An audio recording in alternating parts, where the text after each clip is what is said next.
Okay, welcome everybody. For those who are in attendance here at Catholic University, as well as those who are listening across the nation and abroad in the UK and in Ireland. My name is Sean. I'll be emceeing this event where we will be talking about 3 moments of Irish history. But don't be fooled, this isn't a mere history lesson. We're not just going to be going over the facts and figures of what happened. Because as Tom Clancy once said, the truth of history is in song and poetry. Because the literature and the expressions that can be found in music are manifestations of the emotional states and the lived experiences of the people who experienced these historical activities. And one thing you'll notice from these songs and these poems and these speeches is that the lived experiences of these individuals are by no means joyful. So, to get us started, to set the mood, we will be hearing from Aisling Bonner, who will be delivering a slow air known as Inisheer. So, take it away, Aisling.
Thank you for that, Aisling. So before we get into the rest of our program, we thought it would be fitting that you first do get some of the historical facts and narrative of what happened so that you can understand the context that these poets and musicians are responding to. So Dr. Paxton, if you come up, please. Thank you.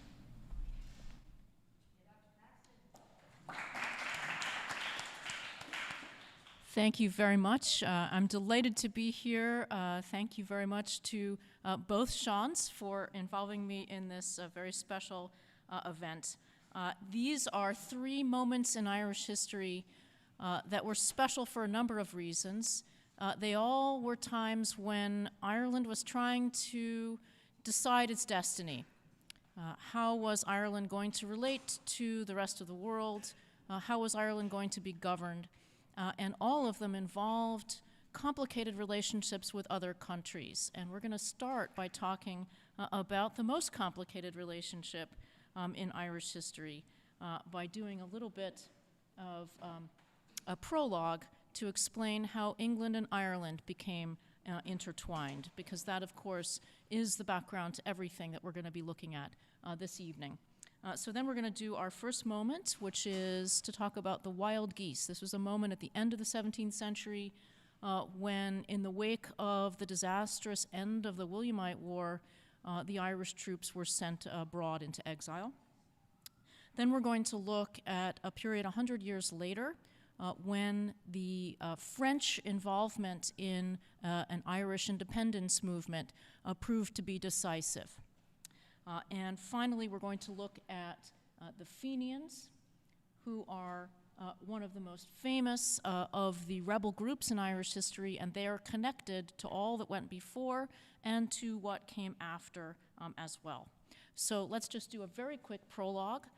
The English first became involved in Ireland in the 12th century, and they were invited in by an Irish king who was attempting to get himself restored to the throne after having been kicked off due to various crimes and misdemeanors that I won't go into in too much detail now. So he invited a Norman lord to come in and help him. And in the wake of that, of course, there we have the beginning of the Irish involvement in England. And this led to the fateful wedding between this Norman lord and the daughter of the Irish king, which is represented in this famous, gigantic painting that you can see in Dublin in the National Gallery. It takes up an entire huge wall. And it doesn't look like the greatest wedding ever. It's not looking like the most fun that you've ever had. And it is, in fact, transparently modeled on the rape of the Sabine women. So the founding of Rome, so the founding of English Ireland is seen as, in retrospect, as a disaster. So what happens after the English first arrive in Ireland? Well, it takes a long time for them to conquer the whole place because it's not a united country, and so they have to conquer little bits of it at a time. And so over time, you can see different amounts of territory under Irish control, and no points for guessing which color represents the Irish-held territory. So it waxes and wanes over time. There are times in which the Irish have a lot of territory, times when they have very little. And then at the end of the Middle Ages, it's looking for a moment as if the Irish are getting the upper hand.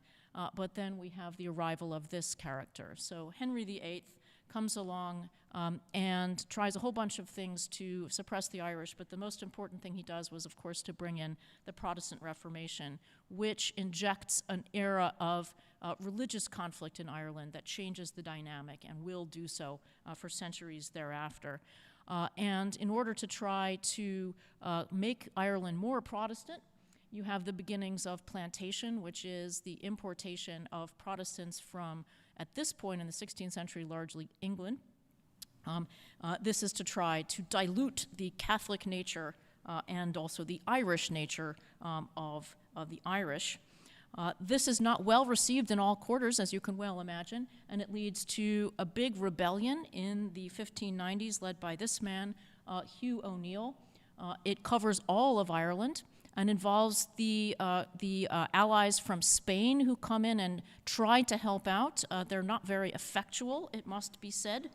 And after this rebellion is crushed, the last major native Irish leaders go into exile. So they leave the north of Ireland.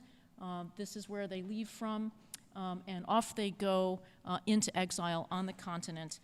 And there's actually an interesting tie-in to our Rome Center. How many of you here have studied in Rome? Any of you have studied in Rome or plan to go to study in Rome? Fantastic. So a few minutes walk from the Rome Center in Trastevere, you can go to the Church San Pietro in Montorio. And in the floor, you will see a memorial to Hugh O'Neill. It says the bones of Prince Hugh O'Neill are buried there.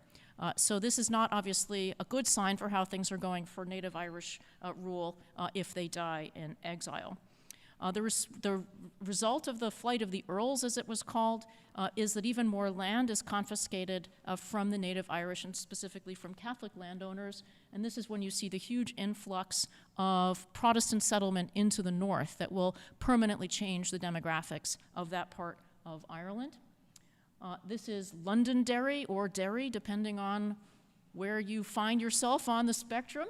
But it's named that because the merchants of London gave the money to found the settlement in that part of what is now Northern Ireland. So this is what a plan of the city looked like at the time. So that brings us to our first act. This is the Wild Geese, and this is otherwise known as the period of the Williamite War. We have to talk about a different king before we get to King William, though, and that is King James II, who was a Stuart king. He belonged to the Stuart dynasty, but unlike the previous Stuart kings, he had converted to Catholicism, which wasn't a way to win friends and influence people in England in the late 17th century, which was famously a very anti-Catholic country at the time. And he pushed just a little bit too far with all sorts of matters, including fostering Catholicism among some of the court officials.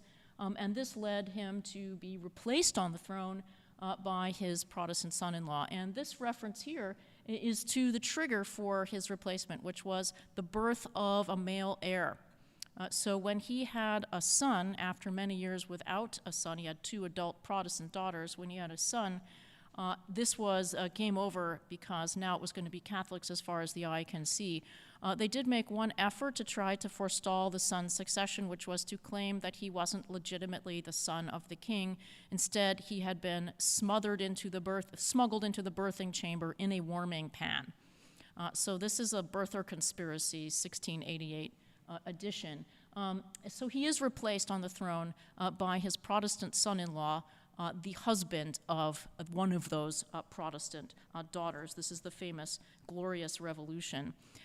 But he is not going to give up, and he sees Ireland as a stepping stone to get back onto the English throne. And so he gathers forces from France, of course, another Catholic-ruled country, and also the King of England was related to the King of France. And so we have the Siege of Derry in 1689, a very famous event in the mythology of the Protestant North, and followed the following year by a major battle, the Battle of the Boyne, which is probably the most famous battle of the Williamite War. Now, and we'll talk about that in a moment, but I just want you to notice the dates.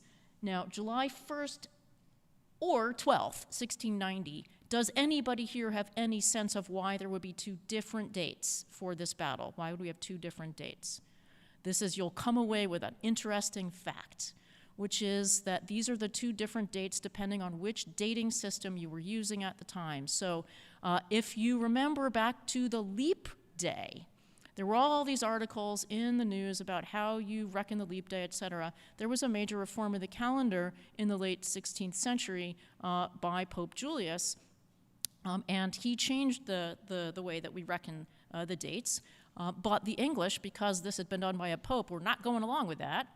They weren't going to have any sort of, Catholic calendar, and so they never adjusted their dates, and so they have the old-style date, and the Catholics had the new-style date, so you have 2 different ways of designating the battle. But notice it's July 1st or 12th. That's going to be important in a moment. So the Battle of the Boyne is a huge defeat for King James's side and a huge victory for King William's side. King James leaves the country, and he never, ever comes back. But the war continues. There's where the Battle of the Boyne took place. And here you see it commemorated on a mural in Northern Ireland. So again, it's hugely important in the mythology of the North. It's followed the next year by another gigantic battle, and in this case, a decisive battle, the Battle of Aughrim. And again, notice the date, July 12th or 22nd. Okay? And that will be important again in a moment. So there's Aughrim in the middle of the country.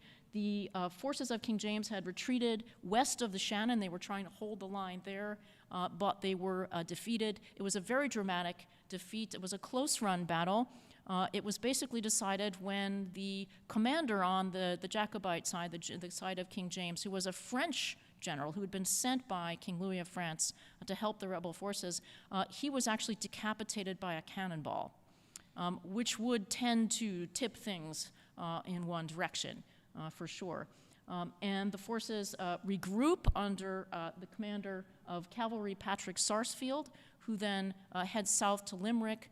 There is a siege in Limerick that lasts for several months, but eventually the forces inside are forced to surrender, leading to the Treaty of Limerick. Now, this is an interesting treaty because some of the terms of the treaty were adhered to and some were not. So there are 2 kinds of terms. One was about the way that Catholics were going to be treated in Ireland after the defeat, and one was about how the troops who had just surrendered were going to be treated. And the troops were actually being told, you can go off with your weapons and serve in France or wherever else you want to go, you're fine. And they actually let the troops get on ships and off they went. They didn't keep them prisoner, they didn't execute them or anything like that, which you would think is, it's a pretty great. But the penal laws, those were imposed despite the terms of the Treaty of Limerick, which caused quite a bit of bitterness, as you can imagine. Here are this is the penal laws being commemorated also in the North, probably on the other side of the divide, so to speak.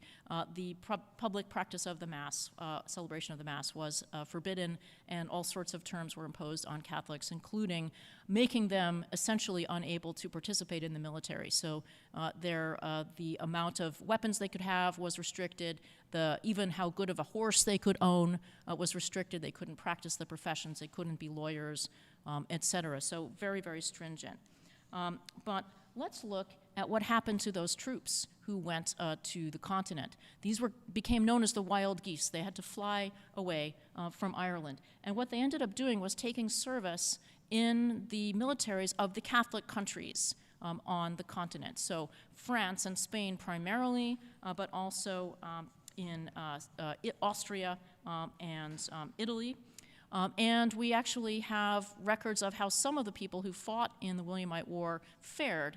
So Patrick Sarsfield died in 1693, 2 years after the Treaty of Limerick, fighting for King Louis in the Low Countries. And he is supposed to have said on his deathbed, having been wounded in this battle, if only it could have been for Ireland. I have an interesting little tidbit. This is the battle flag from the Irish regiment at the Battle of Ramillies from the War of the Spanish Succession. This battle was fought in 1706, and this is the battle flag that actually was flown in that battle. And it is kept now in Kylemore Abbey in County Galway. The reason being that this battle flag, and the side the Irish were fighting on lost that battle. This battle flag was rescued from the battle and given into the keeping of an order of nuns in Ypres in Belgium. And this was an order of Irish nuns. They were in exile in Belgium. They lasted there until a little thing called World War I, at which point it seemed like a very good idea for them to get out of Belgium, and they ended up settling in Kylemore in Galway, and they brought that battle flag with them. And you can still see it to this day. It's an amazing artifact. All right, so you have all of these wild geese who've flown away, but the impetus to serve overseas ends up having other manifestations as well. And you see a huge stream of members of the Irish elite going to South America to find their fame and fortune there. And if you think about some of the names of the movement for Latin American independence, many of them are Irish, such as, for example, Bernardo O'Higgins, who was the first leader of an independent Chile. And here is a memorial to him in County Sligo. Okay? So I will point out that many of these people actually came from the west of Ireland. Here is Admiral William Brown, who was the leader of the Argentinian Navy. He was from County Mayo, same part of the country. Okay? And Daniel O'Leary, who became the right-hand man of, actually, yeah, he is, in fact, on the right in the slide, of Simón Bolívar. Okay, so huge Irish presence in South America. One last rather surprising example of this, this is Che Guevara. Okay? And his ancestry derived way back from the Lynches, who were one of the 14 tribes of Galway. So what you can see then is that this conflict in Ireland in the late 17th century ended up having implications around the world. Okay? And I'll stop with there for now.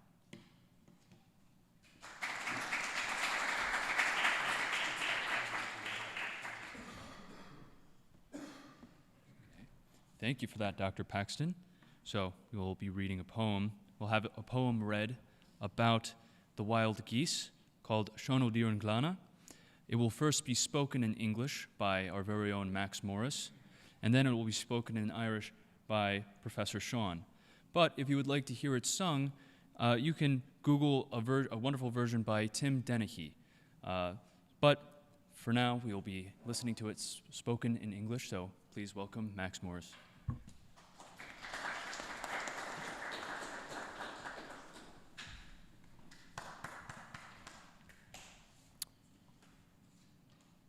I apologize if I butcher any of the pronunciations, but Sean walked me through it, so hopefully I won't.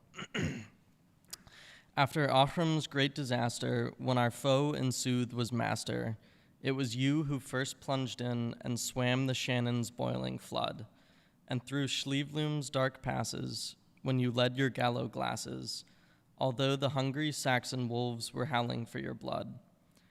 And as we crossed Tipperary, we rived the clan O'Leary, and we drove a crack before us as their horsemen onward came.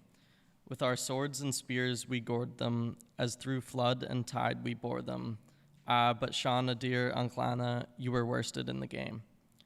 It was long, long we kept the hillside, and our couch hard by the rill side, with the sturdy, knotted, oaken boughs our curtain overhead, and the summer sun we laughed at, oh, the winter snow we scoffed at, and trusted in our long, bright swords to win us daily bread. Till the Dutchman's troops came round us, in fire and sword they bound us. They blazed the woods and mountains till the very clouds were flame. Yet our sharpened swords cut through them, to their very hearts we hewed them. Ah, but Sean Adair Anglana, you were worsted in the game. So here's a health to yours and my king, the sovereign of our liking, and to Sarsfield, underneath whose flag we'll cast once more a chance. For the morning dawn will wing us all across the seas and bring us to take a stand and to wield a brand among the sons of France. And though we part in sorrow, still Sean Adair Achara, our prayer is God save Ireland and pour blessings on her name. May her sons be true when needed, may they never fail as we did, for Sean Adair Anglana, you were worsted in the game.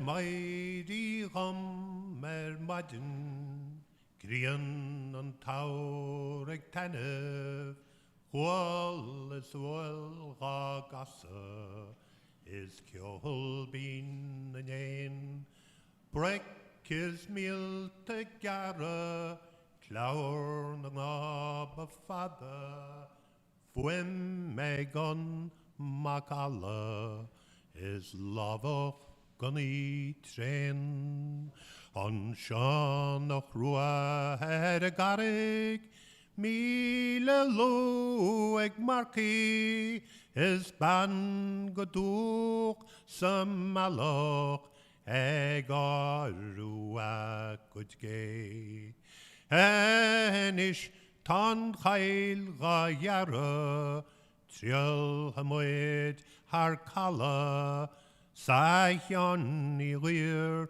on glana ta tu gun game. There are another 15 verses in that, but tonight I'm only giving you 2.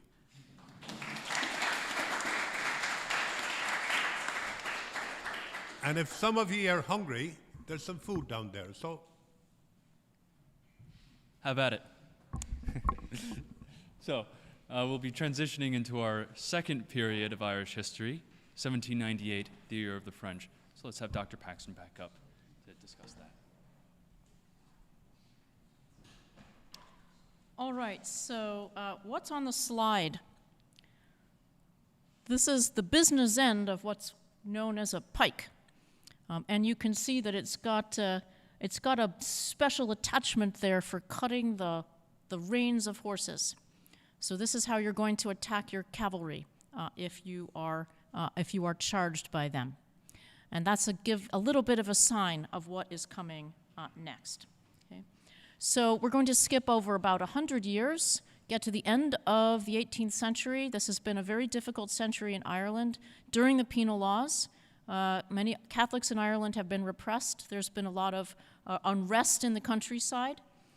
But a new spirit is abroad in the 1780s and 90s, and a movement has arisen among people who want to see autonomy for Ireland, and they are cutting across religious lines. This is a non-sectarian movement, becomes known as the United Irishmen. And the most important leader in the United Irishmen is a man named Theobald Wolfe Tone, who was a lawyer, born in Dublin, but also spent significant time in Belfast. And what he said was that Ireland should be ruled on behalf of Protestant, Catholic, and Dissenter. And by that he meant people who were members of the established Church of Ireland, that is the Protestant Church, the official church, the Catholic Church, and the non-official Protestant denomination. So he was really trying to include everyone in this vision for Ireland, and it was a specifically Republican vision. That is, he was influenced by not just the American Revolution, but the French Revolution as well. And if you can see how he's dressed in this picture, he looks very much like a French officer, and that is, in fact, how he was dressed. And he's got short hair, right, because he's not wearing one of those long aristocratic wigs. And so people in this period who kept their hair short were essentially declaring their allegiance to the Republican cause, and they became known as croppies. Now, this vision of cross-religious tolerance was not shared by everybody. This is a period in the 1790s when you start to see rising tensions between Protestant and Catholic, particularly in Ulster, in the northern part of Ireland. You start to see people resorting to violence along religious lines, and you see the foundation of an organization known as the Orange Order. And this harkens back to the days of William of Orange, the Dutchman who became king in the Glorious Revolution in 1688. And this Orange Order was specifically founded to celebrate the achievements of the Williamite War. And one of the interesting things that happens in this period is that you see a transferal of celebration from the Battle of Aughrim to the Battle of the Boyne. So it had been the case for the 100 years up until this point that the big battle everybody celebrated was the Battle of Aughrim, because that was the climactic battle of the war. But the Battle of the Boyne had two advantages. One, it had two kings at it. So it seemed like a more dramatic confrontation between the two sides. No kings were there at the Battle of Aughrim. And the other thing is that the Battle of Aughrim, the Jacobite side, the Catholic side, put up a much better fight. And so the Battle of the Boyne, where the Catholic forces essentially ran away, was a more kind of triumphant narrative. But the transferal had one very interesting aspect to it, which is, remember I told you to look at the dates? So the first battle, Battle of the Boyne, was fought July 1st and 12th. Battle of Aughrim was fought July 12th, 22nd. So all you really have to do when you switch to the new system of dating, which the British did in 1752, is to keep the celebration on the same day, July 12th, and just switch from the Battle of Aughrim to the Battle of the Boyne. And you don't even have to change when you have the party. Okay? And the Battle of the Boyne is now the most important celebration in the Orange Order's catalog of celebrations. And this is the Orange Order today. And there are actually Orange Lodges in this country. So that's the sectarianism that's founded, really taking off in the 1790s. But you also have this United Irishmen movement, and they are about to rebel. Okay, and this is when you get the Thousand Pikes start to flash, which we will hear about in music in a moment. What they do is they appeal to the French for help. And in 1796, the French Directorate sends an expedition to Ireland to Bantry Bay in the south, but storms drive it away and they never actually manage to land the troops. 2 years later, they succeed, but before that, a rising has started in several parts of Ireland, particularly in Wexford. You can see that in the southeast there. And there is a gigantic battle, a really bloody battle at a place called Vinegar Hill. And it is brutally suppressed, and there are sectarian atrocities on both sides, it must be said, but the British Army suppresses the rebels. There is a short-lived French landing a few months later, way in the west in County Mayo, where there aren't very many supporters of the United Irishmen, and it just sort of peters out in the middle of County Longford. And so the year of the French is a little bit of a damp squib in the end. The Irish often were hoping for help from overseas that rarely ended up being as helpful as it was supposed to be. Now, after this rising, this brutally suppressed rising, the British government decided that it was time once and for all to take direct control of Ireland. There had been a parliament in Dublin that had at least a little bit of control of its own affairs, But after this rising, that was it. They really needed to rule it directly, and that's what leads to the Act of Union in 1800, by which Ireland and England come under the same governmental structure, and this leads to a change actually in the flag. So this is, of course, on the top, the flag of England. This is what you see sort of at, English rugby matches, things like that. This is the Cross of St. George. This is the Cross of St. Andrew. They had formed this united flag when the two crowns had been merged under the first Stuart king. But then in 1800, they add the Cross of St. Patrick, and here is the current Union flag now. And if you want to do a gotcha sort of game, you can look at movies set during the American Revolution and check whether the British are using the right flag. And if they're not using the right flag, that's because they didn't pay any historical consultants. Okay? So that leaves Ireland under even more direct control of Britain than it had been before. So one could argue that the year of the French turned out to be a disaster. Thank you.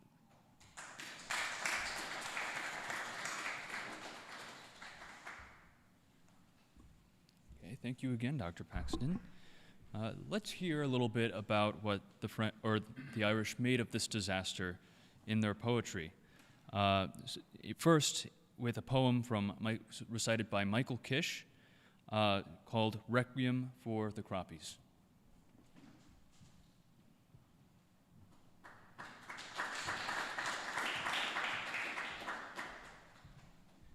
So this poem is about the Battle of Vinegar Hill.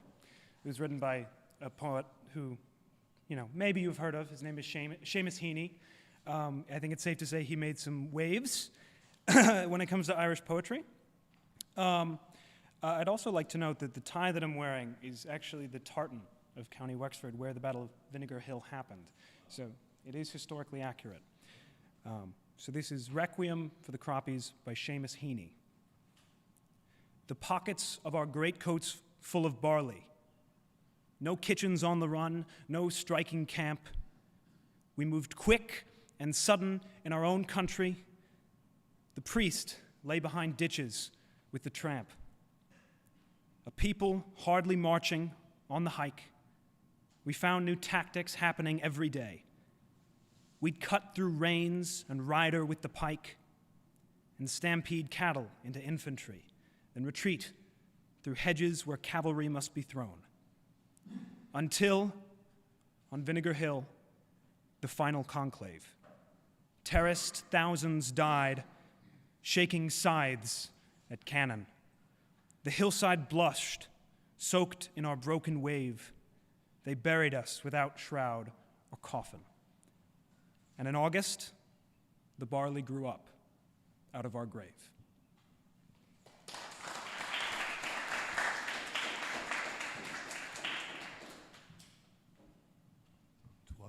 'Twas early, early, all in the morn, when young birds whistle and softly sing, changing notes all from tree to tree, and the song they sang was Old Ireland Free.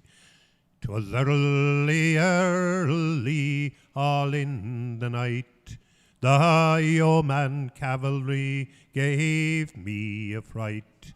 The yeoman cavalry were my downfall, and taken was I by Lord Cornwall. As I was walking up Wexford Hill, sure who could blame me to cry my fill? I looked behind and I looked before, and my aged mother I will see no more.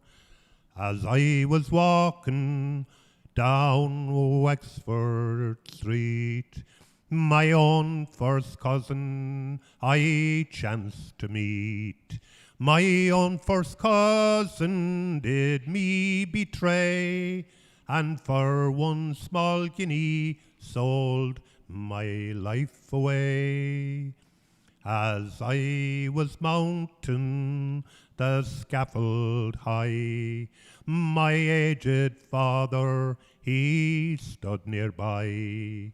My aged father did me deny, and the name he gave me was the Crappy Boy.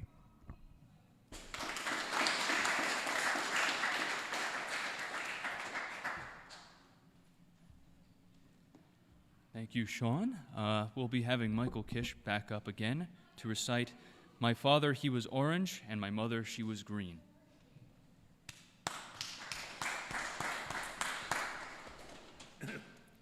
This one's a little bit more lighthearted. As lighthearted as Irish music and poetry can get. Oh, it is the biggest mix-up that you have ever seen. My father, he was orange, and my mother, he was green. She was green. Oh, my father was an Ulster man, proud Protestant was he. My mother was a Catholic girl, from County Cork was she. They were married in 2 churches, lived happily enough, until the day that I was born and things got rather rough. Oh, it is the biggest mix-up that you have ever seen. My father, he was orange, and my mother, she was green. Baptized by Father Riley, I was rushed away by car, to be made a little orange man, my father's shining star. I was christened David Anthony, but still, in spite of that, to my father I was William, while my mother called me Pat. Oh, it is the biggest mix-up that you have ever seen. My father, he was orange, and my mother, she was green. With mother every Sunday to Mass I'd proudly stroll, then after that the orange lads would try to save my soul. Both sides tried to claim me, but I was smart because I played the flute or played the harp, depending where I was.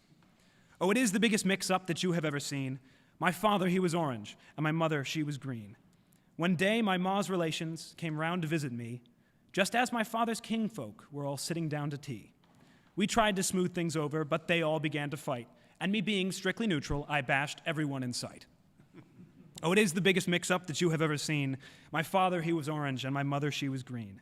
Now, my parents never could agree about my type of school. My learning was all done at home. That's why I'm such a fool.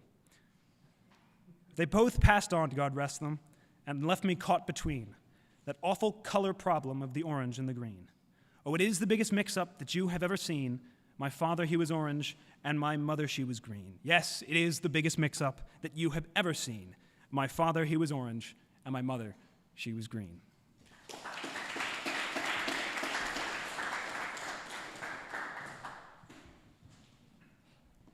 Thank you, Michael, once again.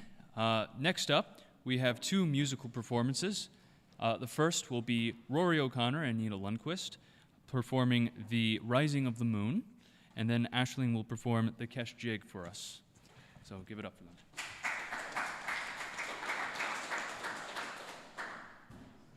Get set up here a moment, and I also want to speak behind the microphone here. I also want to thank the gentleman to my immediate right here, Gabriel Toto, who will be joining us as well. I will say, I have the privilege of singing this song, which is also of James Larkey, a man of labor from Ireland. We will ask that we not do all the work this evening. This is something you can sing along with. We'll do at the rising of the moon, at the rising of the moon, da da da da da da da, da at the rising of the moon. So you are very, very much encouraged to join in. And if your neighbor looks at you in a funny way, give them a kick in the ribs and hopefully get them singing along as well. But with that. These lyrics? So you're good? Okay. All right, I'm gonna be ready. All right.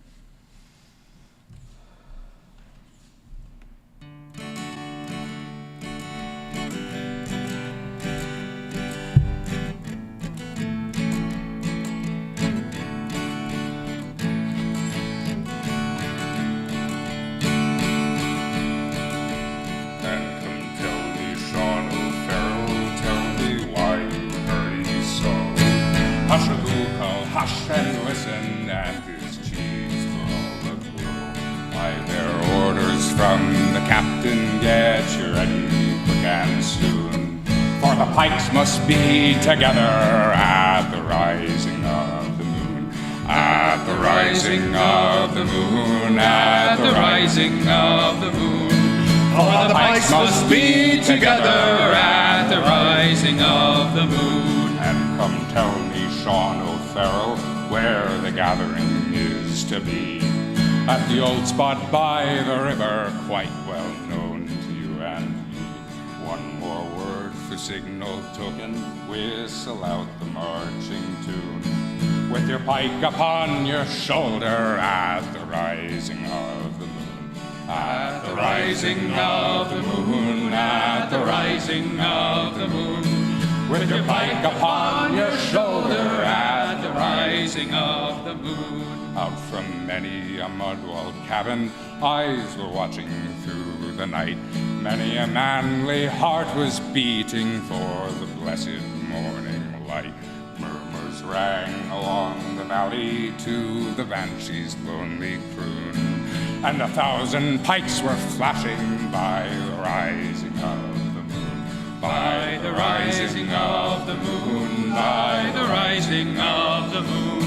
And 1,000 pikes were flashing at the rising of the moon. All along that singing river, that black mass of men was seen. High above their shining weapons flew their own beloved green. Death to every foe and traitor, whistle out the marching tune. And hurrah, me boys, for freedom, 'tis the rising of the moon. 'Tis the rising of the moon, 'tis the rising of the moon. And hurrah, me boys, for freedom, 'tis the rising of the moon.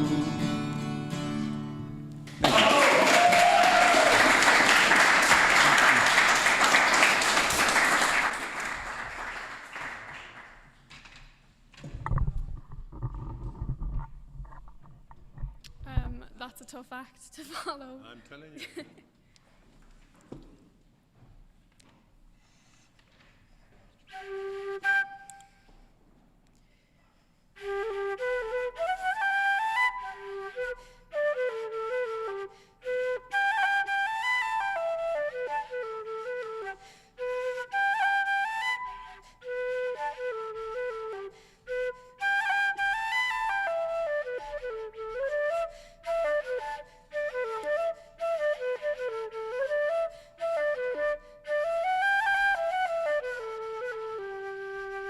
Maho! Damn.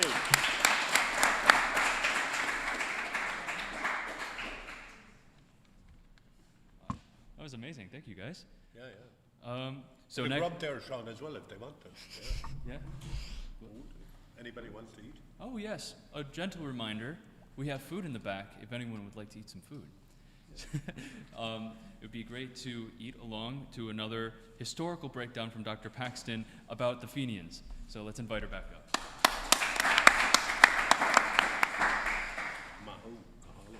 So one of the things you might have gathered is that there's a lot of continuity between Irish rebellions, and particularly starting from 1798 on.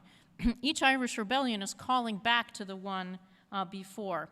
The legacy of 1798 is picked up by a couple of other rebel groups who show up later on, and we're going to be looking at the most important of these, the Fenians. But they will be inflected by some of the currents in Irish history in the 19th century that were different from what was going on in the 18th century.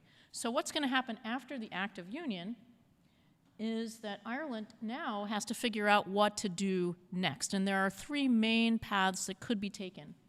One is that you could just be happy you're British now. Okay, so this is the unionist path that is followed primarily by members of the Protestant community, concentrated in the north, of course, but also there are unionists among the so-called ascendancy in Dublin and the middle classes, the Protestant middle classes as well. You could also take the approach of working within the system to try to change it for the better. You could work with Parliament, for example. And the third path is the so-called physical force movement, which is to try to change things by violence.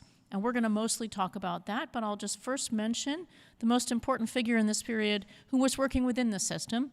This is Daniel O'Connell, and any of you who have been to Dublin know that there is an O'Connell Street in Dublin. It was not named that until after the foundation of the state. But he was instrumental in achieving, finally, full Catholic emancipation, that is, for making sure that the last of the penal laws against Catholics were finally repealed. But he was unable to achieve another of his most important goals, which was to repeal the Act of Union. He wanted to dial that back, but that movement failed when the British government repressed it. Some people who had originally been aligned with Daniel O'Connell felt that things were not going fast enough, and they preferred to take the path of violence. And this movement was known as Young Ireland. And they were influenced by the revolutionary movements on the continent. So again, you have this influence from what's going on elsewhere in Europe, just as you had with revolutionary France in the 1790s, you have with the revolutionary movements of 1848 in Ireland. And we'll see how that comes about in a moment. So these people seceded from the movement of Daniel O'Connell, and they gathered together to form a group to rebel against British rule. This group was also a cross-religious group. So some of them were Protestant and some of them were Catholic. They didn't have a lot of military success. They had one major engagement, well, minor engagement really. It was derided in the press as the Widow McCormick's Cabbage Patch Battle. So they literally had an exchange with British troops in somebody's garden.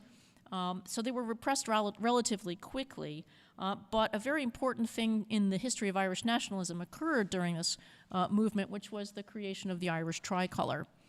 So the leaders of this rebellion were in touch with Republicans on the continent, including people from France, and of course the French had a tricolour. And so a French woman created a specifically Irish tricolour to take account of the green associated with the country of Ireland, had been associated with Ireland for several hundred years by this point, and also the orange of the Orange Order, and to try to bring them together with the neutral white in between as a claim that this was a flag for all of Ireland. And any of you who follow Irish politics now, particularly in the North, know that that is not how it's perceived on the Unionist side at all. It's not seen as a flag of unity, but as a flag of division. So that goal, alas, has not yet been achieved. So Young Ireland is suppressed, and they end up passing the torch 20 years later to a new movement known as the Fenians. And they were named for the Fianna, which is a group of warriors who were centered around a legendary character named Finn McCool. So this is a period when people are beginning to get very excited about the Gaelic past, the recovery of a lost Gaelic past after many years of Anglicization in Ireland. And so this name got associated with this movement. But interestingly, that was the name given to it in America. So we have several leaders of this movement, and some of them worked for the cause of Irish independence in Ireland, but some in the United States. And in the United States, this is when you have the Fenian Brotherhood. In Ireland, it's called the Irish Republican Brotherhood, which is the organization that ultimately plans and carries out the Easter Rising in 1916. So the Fenians are not hugely successful militarily either. They have a number of abortive risings. In the United States, they famously attempt to invade Canada several times. This is not a notable success, but the intention was to provoke an international diplomatic incident. So to get Canada involved in a conflict with the United States and thus pressure the United States to intervene in the Irish cause. And this idea of bringing the United States into the cause of Irish independence would have a future in front of it, because this would, of course, be very decisive in the War of Irish Independence later on. One of the most important figures in the Fenian movement was a man named Jeremiah O'Donovan Rossa, who ended up in exile in the United States, spent most of his actual career as an Irish rebel in New York. He worked for the cause, particularly by publishing the news of the rebellions in a newspaper that was named the United Irishman, right? So an extremely explicit callback to the earlier rebel movement from, by this point, about 100 years ago. So he had a very long career. He didn't die until 1915. He had been married by this point for 3 times, and he had 18 children. Okay, so he had quite an active career. And when he died, he had become such an icon of the Irish independence movement that the very important rebel leader Tom Clark immediately wired to New York that he must be sent back to Ireland for burial, because they knew that he would be hugely symbolic and would help to rally the cause of Irish independence, which was definitely gathering steam in the 19-teens. It was a period of tremendous agitation in Irish politics on all sides of the divide. And so he comes to Ireland to be buried in Glasnevin Cemetery, and somebody who some of you probably have heard of, Patrick Pearse, gives the graveside oration. Okay? And this graveside oration, if the British had been paying attention to this oration, they should have known what was coming the following April, okay? Because it was absolutely a prediction of the Easter Rising. So this is the oration, and you're going to hear it in a moment, but I just want to play something for you now. This is the funeral procession that was held, and the thing that's so amazing to me now to think of is that this is going on, this funeral of this Irish rebel who had been exiled from Ireland. He'd spent time in a British prison for bombing on the English mainland. He is being feted in Dublin, and the British authorities are doing essentially nothing about it. So we can play this now, and you can see people paying their respects. Okay, there's the widow. Okay, this is wife number 3. Okay, and that's Tom Clark. Okay, the one who had called for his body to be sent over, who would later rebel at Easter 1916, the oldest of the rebels to be executed. And you will shortly see people actually filing past the coffin. Okay, they are paying their respects, and you can see what flag is on the coffin. Okay, that is the Irish tricolor. It's black and white, but that is, I promise you, the Irish tricolor. Okay, and there he is, open coffin, this hugely symbolic event. And look at the streets are absolutely packed. Okay, if I had been the British government seeing this, I would have been very, very nervous. Okay.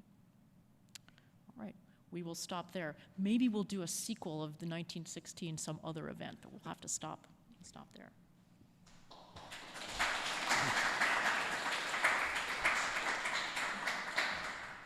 Thank you, Dr. Paxton. To start, we'll be having a poem read entitled Down by the Glenside that is laden with symbolism. Professor Sean is going to explain some of that symbolism, and then he's going to recite it for you. So give him a round of applause. Well, actually, I'm going to sing it, believe it or not, Sean, but no harm. And the only reason I'm going to sing it is I don't think Dr. Paxton would forgive me if I didn't try to, but after finishing it, she mightn't forgive me for singing it. But I think what's important here to all ye fine young people that have turned out for this tonight, and I'm proud, so much proud that you have come here, is that 2 of the executed leaders had come from America. Tom Clark, the old Fenian, had come to live again in Ireland, having spent over 25 years in America. And of course, James Connolly. And James Connolly was the Labour leader who had spent 8 years in Troy, New York, 8 years as a Labour agitator. I hate the word agitator. I've been described as an agitator myself in the past. And look at me, I'm very calm and very civilized. So James Connolly had spent 8 years in America, and he was assassinated as well. And the second biggest mistake the English did was to allow the funeral, number 1, but to assassinate 7 of the leaders, one of them in a wheelchair. That was the mistake. because not all of the people of Ireland favoured the destruction of Dublin at the time. Yeah? And when the rebels came into the main post office in Dublin. But it all changed when they assassinated the leaders. The rest of the leaders were shipped to prison camps in Wales, and later they were known as the universities of the revolution. Yeah? That's where Michael Collins and those people had. So we'll try down by the Glenside. 'Twas down by the Glenside I met an old woman, while plucking young nettles she ne'er see me comin'. I listened a while to the song she was hummin'. Glory, oh, to the bold Fenian men. 'Tis 50 long years since I saw the moon beamin' on broad manly shoulders, with eyes with hope streamin'. I see them again in my own sad dreamings. Glory, oh, to the bold Fenian men. Some died by the hillside, some died with the stranger, and wise men have told us their cause was a failure. But they loved dear old Ireland and never feared danger. Glory, oh, to the bold Fenian men. I went on my way, and I was joyed that I met her. Be lifelong or short, I will never forget her. We may have brave men, but we never had better. Glory, oh, to the bold Fenian men and women.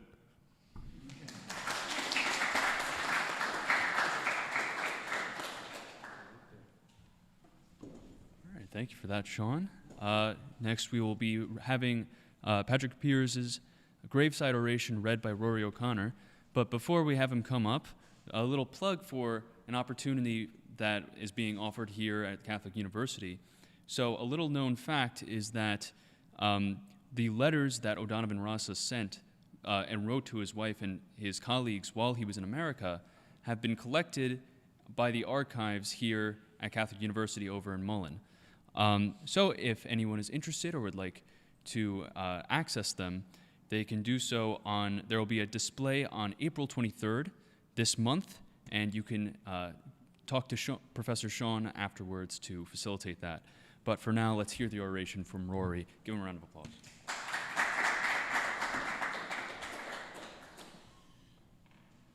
Gael, de hirwarm sa laurtinja sanna bhfuil crunithe an láthar agus sanna bhfuil beo de chlanna Gael ag mulla an leon de leagatar I gré an seo. Ag grísa manama na garad atá go brónach an dhé, a cháde, ná bíoch brón réine atá na hasa ag an nua seo, ach bíoch buchas sagan in ar gríche de dhé na grást, gur chrocha anamósal álin dhearmad ó Donovan Rossa agus tús ré adagó an síl seo. Ba chalama an fearthú a dhearmad. Is tréan daras car son kirt de hinne, is ní bug go dolanse, agus ní dhéana gael dermadart go brach na brethe. Ach a cháde, ná bíoch brónarin. Ach bíoch misnach in ar gríche, agus bíoch neartan ar guslev, or tigimish nach mi'n ein wasan, nach mi'n ashairi in a year. Agus goraberet sa nua sha, agus as na chuana et har dimpel, airomad sirsha gael.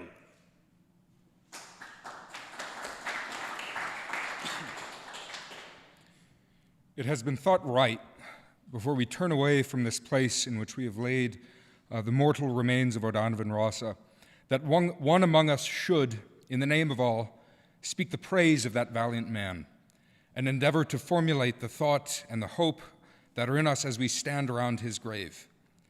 And if there is anything that makes it fitting that I, rather than some other, I, rather than one of the gray-haired men who were young with him and shared in his labor and in his suffering, should speak here, it is perhaps that I may be taken as speaking on behalf of a new generation that has been re-baptized in the Fenian faith and that has accepted the responsibility of carrying out the Fenian program. I propose to you, then, that here by the grave of this unrepentant Fenian, we renew our baptismal vows, that here by the grave of this unconquered and unconquerable man, we ask of God, each one for himself, such unshakable purpose, such high and gallant courage, such unbreakable strength of soul as belonged to O'Donovan Rossa. Deliberately here we avow ourselves as he avowed himself on the dock, Irishmen of one allegiance only. We of the Irish Volunteers and you others who are associated with us in today's task and duty are bound together and must stand together henceforth in brotherly union for the achievement of the freedom of Ireland. And we know only one definition of freedom. It is Tone's definition. It is Mitchell's definition. It is Rossa's definition. Let no man blaspheme the cause that the dead generations of Ireland served by giving it any other name and definition than their name and their definition. We stand at Rossa's grave not in sadness, but rather in exaltation of spirit that it has been given to us to come thus into so close a communion with that brave and splendid Gael. Splendid and holy causes are served by men who are themselves splendid and holy.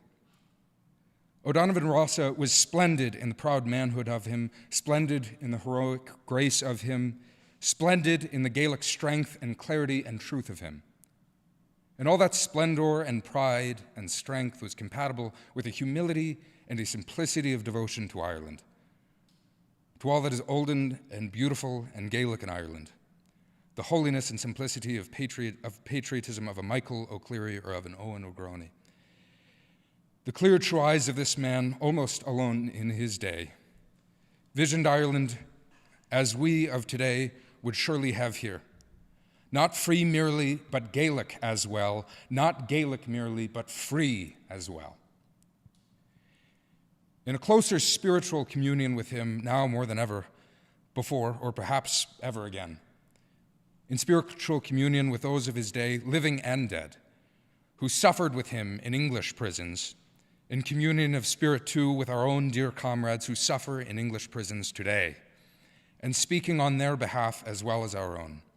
We pledge to Ireland our love, and we pledge to English rule in Ireland our hate. This is a place of peace sacred to the dead, where men should speak with all charity and with all restraint, but I hold it a Christian thing, as O'Donovan Rossa held it, to hate evil, to hate untruth, to hate oppression, and hating them to strive to overthrow them. Our foes are strong and wise and wary, but strong and wise and wary as they are, they cannot undo the miracles of God, who ripens in the hearts of young men the seed sown by the young men of a former generation. And the seeds sown by the young men of 65 and 67 are coming to their miraculous ripening today. Rulers and defenders of realms had need to be wary if they would guard against such processes. Life springs from death, and from the graves of patriot men and women spring living nations. The defenders of this realm have worked well in secret and in the open. They think that they have pacified Ireland. They think that they have purchased half of us and intimidated the other half. They think that they have foreseen everything, think that they have provided against everything. But the fools, the fools, the fools. They have left us our Fenian dead, and while Ireland holds these graves, Ireland unfree shall never be at peace. Thank you.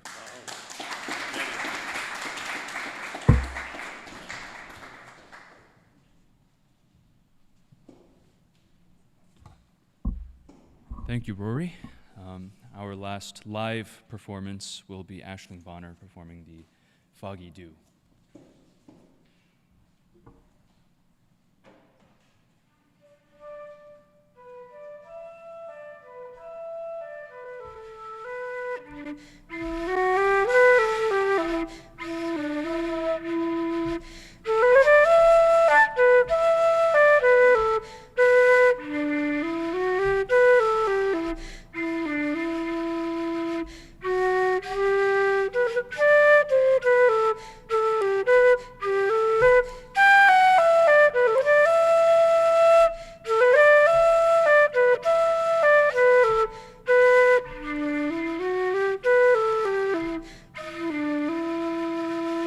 Mahu. Mahu. Look at you. Before we conclude our event, there are a few thank yous that are due. This would be a great opportunity to grab the plentiful food that we have in the back there. Of course. Let's take a moment to thank all of the departments and individuals who made this event possible. Firstly, the Irish Studies program, who initiated the planning and organization of this process. The Department of Modern Languages and Literatures, the Department of History, the Department of Anthropology, all who helped promote this event and organize it, the Honors Program, and of course all of the students who contributed and performed tonight. So lastly, we will be listening to the powerful performance of Sinead O'Connor singing The Foggy Dew. Thank you.